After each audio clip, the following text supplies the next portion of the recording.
नमस्कार दोस्तों, सृजन शिखर क्लासेस आपके सामने प्रतिदिन बीपीएससी के शिक्षक भर्ती परीक्षा में पूछे गए प्रश्नों की श्रृंखला प्रस्तुत कर रहा है।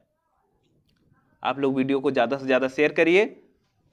वीडियो पसंद आए तो हमारे चैनल को सब्सक्राइब जरूर करें, ठीक है। पिछले वीडियो में हमने मध्यकालीन भारत इतिहास में पूछे गए प्रश्नों की श्रृंखला को देख रहे थे, जिसमें हम मुगल साम्राज्य तक पहुंच गए थे। मुगल साम्राज्य में ज़्यादा प्रश्न पूछे जाने की वजह से हमें इसका एक अलग वीडियो बनाना पड़ रहा है, ठीक है। चलिए वीडियो को आप लोग शेयर करिए। स्टार्ट करते हैं। मुगल साम्राज्य में जो हमारे बचे हुए शेष प्रश्न हैं उसको देख लेते हैं, ठीक है। चलिए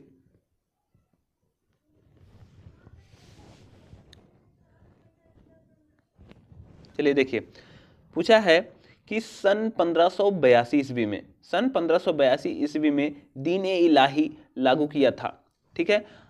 आपसे यह भी पूछ सकता है दीन ए इलाही कब लागू किया गया था, तो आप बताएंगे दीन ए इलाही 1582 ईस्वी में लागू किया गया था। और यह किसके द्वारा लगाया गया था? यह अकबर के द्वारा दीन ए इलाही लागू किया गया था। अगला क्वेश्चन है, सुलह कुल की नीति किसके द्वारा अपनाई गई थी, ठीक है। सुलह कुल की नीति किसके द्वारा अपनाई गई थी, तो आप बताएंगे सुलह कुल की नीति अकबर के द्वारा अपनाई गई थी। अगला क्वेश्चन है, हल्दी घाटी के युद्ध में महाराणा प्रताप की सेना के सेनापति कौन थे? पूछ रहा है हल्दी घाटी के युद्ध जो महाराणा प्रताप के द्वारा लड़ी गई थी, ठीक है, उसमें उनके सेनापति कौन थे? उनके सेना के सेनापति कौन थे? अर्थात महाराणा प्रताप के सेना के सेनापति का नाम क्या था? आप बताएंगे कि हकीम खां, ठीक है। हल्दी घाटी के युद्ध में महाराणा प्रताप के सेनापति का नाम हकीम खां था। अगला क्वेश्चन है, अकबर ने बंगाल तथा बिहार को मुगल साम्राज्य में मिलाया था। अर्थात अकबर ने बंगाल और बिहार को मुगल साम्राज्य में कब मिलाया था? तो आप बताएंगे कि अकबर ने 1576 ईस्वी में बंगाल और बिहार को मुगल साम्राज्य में मिला लिया था। अगला क्वेश्चन है, अकबर के शासन में इलाहाबाद में 40 स्तंभ युक्त मंजिल के निर्माण में 5000 से 20,000 लोगों ने 40 साल तक काम किया था, यह कथन है, ठीक है। कहने का मतलब है कि अकबर के शासनकाल में इलाहाबाद में 40 स्तंभ युक्त मंजिल, ठीक है, क्या कह रहा है कि 40 स्तंभ युक्त मंजिल का निर्माण हो रहा था अकबर के शासनकाल में। उसमें लगभग 5000 से 20,000 लोगों ने 40 साल तक काम किया था। कितना? 40 वर्ष तक उसमें काम किया था। इसका किसका कथन है? तो आप कहेंगे विलियम फिंच का, ठीक है, विलियम फिंच का कथन है, ठीक है। अगला क्वेश्चन है दोस्तों, अकबर के राज्य के समय बिहार सरकारों में बटा था। कह रहा है जब अकबर शासन कर रहा था उसके समय बिहार कितनी सरकारों में बटा था? तो आप कहेंगे बिहार जो है 7 सरकारों में बटा था। अगला क्वेश्चन है, वह राजपूत जिसके महल में सम्राट अकबर का जन्म हुआ था, ठीक है, ठीक है, सम्राट अकबर का जन्म हुआ था, वह राजपूत जिसके महल में सम्राट अकबर का जन्म हुआ था, तो आप बताएंगे राजा बीरसाल के महल में, ठीक है, राजा बीरसाल के महल में सम्राट अकबर का जन्म हुआ था। आपको कमेंट करके ये जरूर बताना है कि जो राणा बीरसाल के महल में सम्राट अकबर का जन्म हुआ था वह उनका जन्म किस सन में हुआ था, ठीक है। अगला क्वेश्चन है, मुगल चित्रकला के नेतृत्व में अपने शीर्ष बिंदु पर थी, ठीक है। पूछ रहा है क्वेश्चन, मुगल चित्रकला किसके नेतृत्व में अपने शीर्ष बिंदु पर थी? यह क्वेश्चन एक तरह से और पूछा जाता है दोस्तों कि चित्रकला का स्वर्णकाल किसके शासनकाल को कहा जाता है? मुगल काल में चित्रकला का स्वर्णकाल किसके शासनकाल को कहा गया है? तो आप बताएंगे कि जहांगीर के शासनकाल को मुगल काल में चित्रकला का स्वर्णकाल कहा गया था, ठीक है। स्थापत्य कला का स्वर्णकाल किसके काल को कहा गया था? तो आप बताएंगे कि वह शाहजहां के काल को, ठीक है।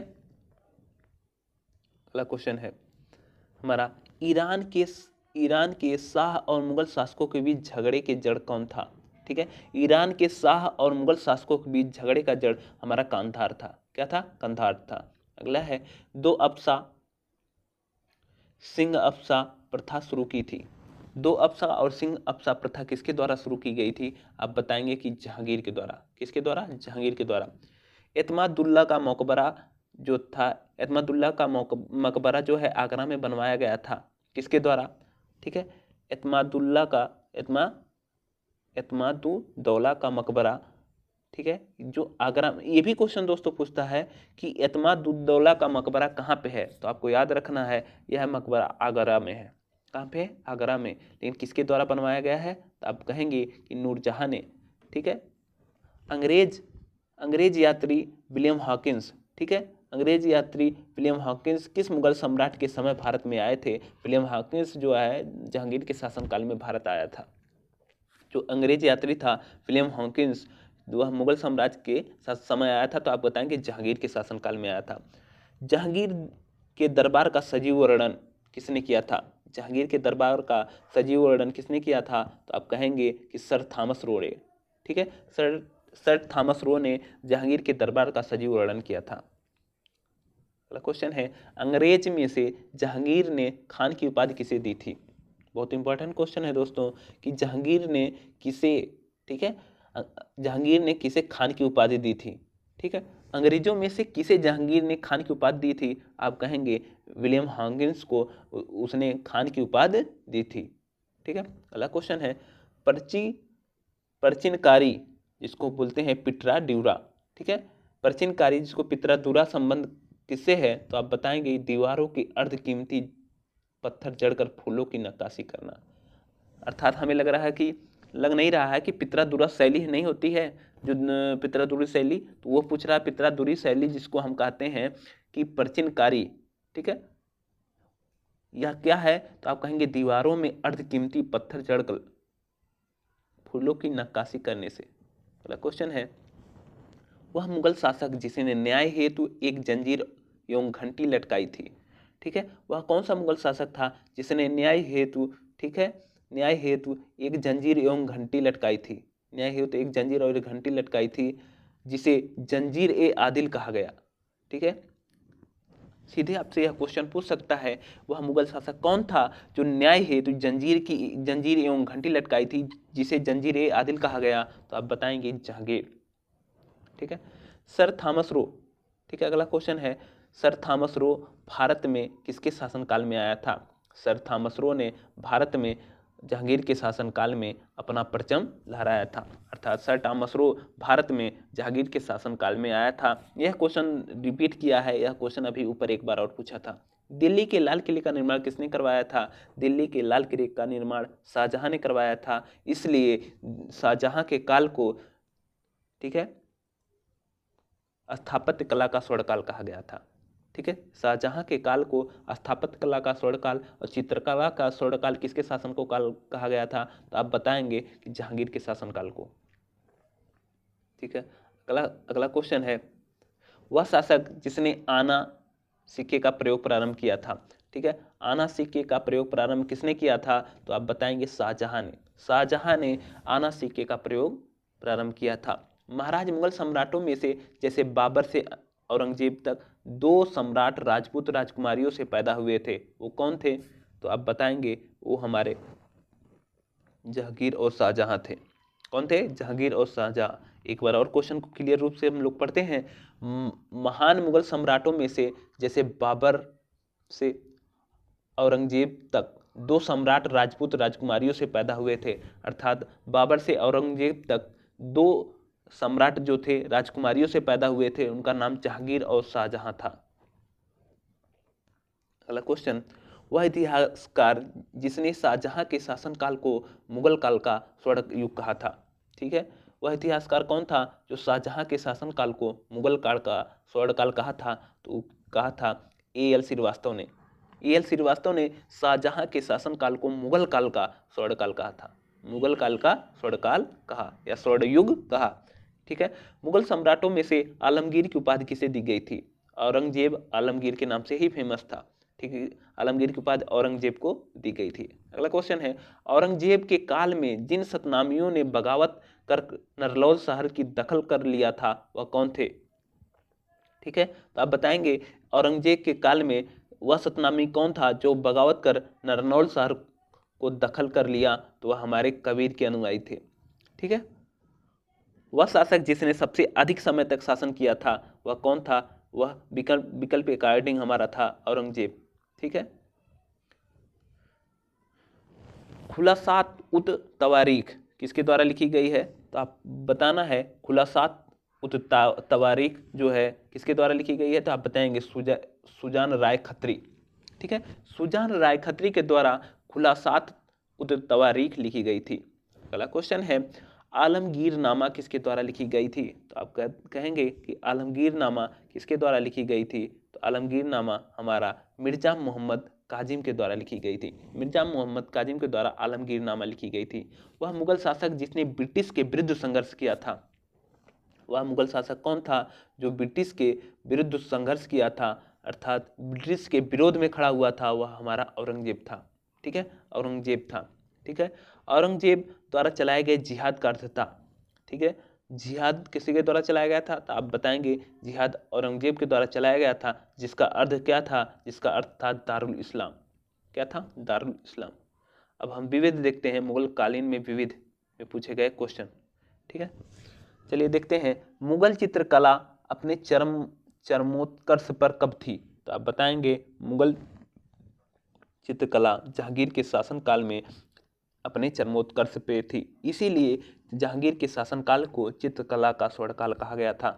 शेरशाह की भूल लगान, ठीक है, शेरशाह की भू लगान व्यवस्था की तुलना किससे की जाती है, शेरशाह की भू लगान की व्यवस्था की तुलना हमारी रैयतवाड़ी व्यवस्था से की गई है। किससे, रैयतवाड़ी व्यवस्था से की गई है। अगला क्वेश्चन है फतेहपुर सीकरी में स्थित प्रसिद्ध बुलंद दरवाजा जामी मस्जिद का प्रवेश द्वार है। ठीक है, फतेहपुर सीकरी में स्थित प्रसिद्ध बुलंद दरवाजा जिसे जामा मस्जिद का प्रवेश द्वार क्या है, अब बताएंगे जामा मस्जिद का प्रवेश द्वार दक्षिणी तरफ है। अगला क्वेश्चन है भारत के किस नगर को मध्यकाल में सिराज ए मशरिक अर्थात पूरब का सिराज कहा गया है। पूर्व का सिराज किसे कहा गया है, आप जानते हैं कि पूर्व का सिराज जौनपुर को कहा गया है। मुगल प्रशासन में मुहतसिब था। मुगल प्रशासन में मुहतसिब क्या था, तो आप बताएंगे मुगल प्रशासन में मुहतसिब क्या था, लोक आचरण अधिकारी। लोक आचरण अधिकारी को मुहतसिब कहा जाता था। दास्तान ए अमीर हज्जा, ठीक है, दास्तान ए अमीर हज्जा का चित्रांकन किसने किया था। ठीक है, दास्तान ए अमीर हज्जा का चित्रांकन जो है मीर सैयद अली के द्वारा किया गया था। मीर सैयद अली के द्वारा। वह मुगल बादशाह जिसने अंग्रेजों को अपने व्यापार में मदद करने के लिए एक महत्वपूर्ण फरमान दिया था। ठीक है, तो वह मुगल बादशाह जिसने अंग्रेजों को व्यापार के लिए एक महत्वपूर्ण फरमान दिया था, वह कौन था, तो आप बताएंगे कि वह फर्रुखसियर था। ठीक है, अगला क्वेश्चन है मयूर सिंहासन पर बैठने वाला अंतिम मुगल सम्राट कौन था। मयूर सिंहासन पर बैठने वाला अंतिम मुगल सम्राट हमारा कौन था, मोहम्मद शाह था। जवाबित का संबंध था, क्या था, जवाबित का संबंध क्या था, तो आप बताएंगे कि जवाबित एक राज्य कानून था। क्या था, एक राज कानून था। अगला क्वेश्चन कि कोस मीनार है, तो कोस मीनार क्या था, एक दूरी निर्धारक था। कोस मीनार क्या था, एक दूरी निर्धारक था। ठीक है, चलिए अगला क्वेश्चन देखते हैं। मराठा राज्य और संघ, मराठा राज्य और संघ से पूछे गए प्रश्नों की श्रृंखला हम देखें तो पहला पूछा है शिवाजी के पिता का क्या नाम था। ठीक है, शिवाजी के पिता का नाम शाहजी था। क्या था, शाहजी, अर्थात शिवाजी के पिता का नाम क्या था, शाहजी। सर्वप्रथम किस मराठा पेशवा ने सहायक संधि को स्वीकार किया था, अर्थात सर्वप्रथम पेशवा कौन, मराठा पेशवा कौन था, वह कौन सा मराठा पेशवा था जो सर्वप्रथम सहायक संधि स्वीकार किया था, तो आप बताएंगे कि बाजीराव दुर्ती। बाजीराव दुर्ती ने सर्वप्रथम सहायक संधि स्वीकार किया था। अगला क्वेश्चन है सतनामी पंथ के संस्थापक की स्थापना कब हुई थी, अर्थात सतनामी पंथ की स्थापना कब हुई थी, तो बताएंगे 1657 AD में। अगला क्वेश्चन है शिवाजी की राजधानी क्या थी। शिवाजी की राजधानी रायगढ़ थी। क्या थी, रायगढ़ थी। वह शासक जिसके अंतर्गत 8 मंत्रियों की एक समिति अथवा अष्टप्रधान थी, अर्थात अष्टप्रधान रखने वाला कौन था, शासक था। ठीक है, जो अपने दरबार में अष्टप्रधान को रखता था उसका नाम था, अष्टप्रधान रखने वाला हमारा मराठा शासक शिवाजी था। कौन था, शिवाजी। शिवाजी के शासन तंत्र में विदेश मंत्री के नाम से जाना जाता था, अर्थात शिवाजी के शासनकाल में विदेश मंत्री को किस नाम से जाना जाता था, शिवाजी के शासनकाल में विदेश मंत्री को सुमंत नाम से जाना जाता था। क्या, विदेश मंत्री को किस नाम से जाना जाता था, तो आप कहेंगे विदेश मंत्री को सुमंत नाम से जाना जाता था। अगला क्वेश्चन है, समर्थ रामदास थे, कौन थे? समर्थ रामदास किसके गुरु थे? तो आप बताएंगे समर्थ रामदास शिवाजी के गुरु थे। किसके गुरु थे? शिवाजी के। अगला क्वेश्चन है, महाराष्ट्र में वतनदार किस वर्ग को कहा जाता था? महाराष्ट्र में वतनदार किस वर्ग को कहा जाता था? तो आप बताएंगे सामंत वर्ग को महाराष्ट्र में वतनदार कहा जाता था। सामंत वर्ग को महाराष्ट्र में वतनदार वर्ग कहा जाता था। सरंजामी, ठीक है, सरंजामी प्रथा संबंधित है, तो आप बताएंगे सरंजामी प्रथा किससे संबंधित है? तो आप कहेंगे मराठा भू राजस्व प्रथा से सरंजामी प्रथा हमारा संबंधित है। ठीक है, मराठा भू राजस्व प्रथा से सरंजामी प्रथा संबंधित है। अब देखिए दोस्तों, हमारा आधुनिक भारत का इतिहास यहाँ से शुरू होगा। आप कमेंट करके बताइए आधुनिक भारत का इतिहास हम आज ही शुरू कर दें कि आधुनिक भारत का इतिहास एक नए वीडियो के साथ स्टार्ट करेंगे। ठीक है, हम सोच रहे हैं कि आधुनिक भारत इतिहास का एक अलग प्लेलिस्ट बनवाएंगे, क्योंकि आधुनिक भारत इतिहास से सर्वाधिक क्वेश्चन पूछे जाते हैं। ठीक है, इसलिए आधुनिक भारत इतिहास हम लोग कल से देखेंगे। इसमें हम एक एक करके सभी देखेंगे। ठीक है, 1857 का विरोध देखेंगे। ठीक है, देखिए कितना क्वेश्चन पूछा गया है। और जन आंदोलन, किसान आंदोलन हमसे बहुत बार पूछे जाते हैं। भारत में शिक्षा का विकास कैसे हुआ, भारतीय समाचार पत्र और इतिहास से क्वेश्चन पूछे गए हैं सब। अर्थात हमारे आधुनिक भारत से बहुत क्वेश्चन पूछे जाते हैं, जिसको हम कल देखेंगे। ठीक है, बहुत बहुत धन्यवाद।